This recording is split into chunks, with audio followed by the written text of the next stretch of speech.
আমি যদি আপনাকে জিজ্ঞেস করি যে জিন্স প্যান্টকে টানলে এরকম এক্সটেন্ড কিভাবে করে, আপনি হয়তো বলবেন যে এটার মধ্যে ইলাস্টেন ফাইবার থাকে।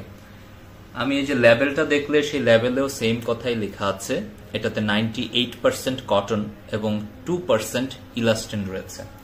কিন্তু আপনাকে যদি আমি জিজ্ঞেস করি যে ইলাস্টেনের কি এমন বৈশিষ্ট্য আছে যার কারণে এটা এক্সটেন্ড করতে পারে আবার সেটা তার আগের অবস্থায় ফিরে যেতে পারে, তাহলে হয়তো আমরা অনেকেই বলতে পারবো না যে আসলে এটা কিভাবে ফাংশন করে। তো আমি বিষয়টা সিম্পলি এক্সপ্লেন করার চেষ্টা করি। ইলাস্টেনের খুবই কমপ্লেক্স একটা পলিমার, দুইটা সেগমেন্ট থাকে, একটা হচ্ছে সফট চেইন, আরেকটা হচ্ছে হার্ড পোর্শন। ওই সফট চেইনটাকে হার্ড পোর্শন গুলা ধরে রাখে, অনেকটা নোঙরের মতো ধরে রাখে। আমরা যখন স্প্যান্ডেক্সটাকে এক্সটেন্ড করি তখন অ্যাকচুয়ালি ওই সফট পলিমার পোর্শনটুকুই এক্সটেন্ড হয়, ওই হার্ড চেইনের অংশটুকু কিন্তু ওই স্ট্রাকচারটাকে ধরে রাখে। এখন আসি এর ভিতরে কি থাকে।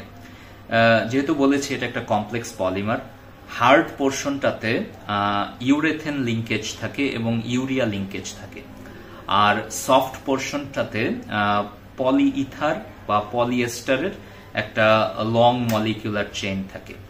তো অ্যাকচুয়ালি এই দুইটার কম্বিনেশনেই আমরা এই জিন্স বা ডেনিম ফ্যাব্রিকগুলোতে ইলাস্টেন ব্যবহার করে এই ধরনের স্ট্রেচ ইফেক্ট কিন্তু পেয়ে থাকি। নর্মালি একটা ইলাস্টেন দেখা যায় তার অরিজিনাল স্ট্রাকচারের থেকে বহুগুণ এক্সটেন্ড কিন্তু হতে পারে, এবং এটা বর্তমানে আমরা একটা ইউটিলিটি হিসাবে ফ্যাব্রিকগুলোতে কিন্তু ব্যবহার করে থাকি।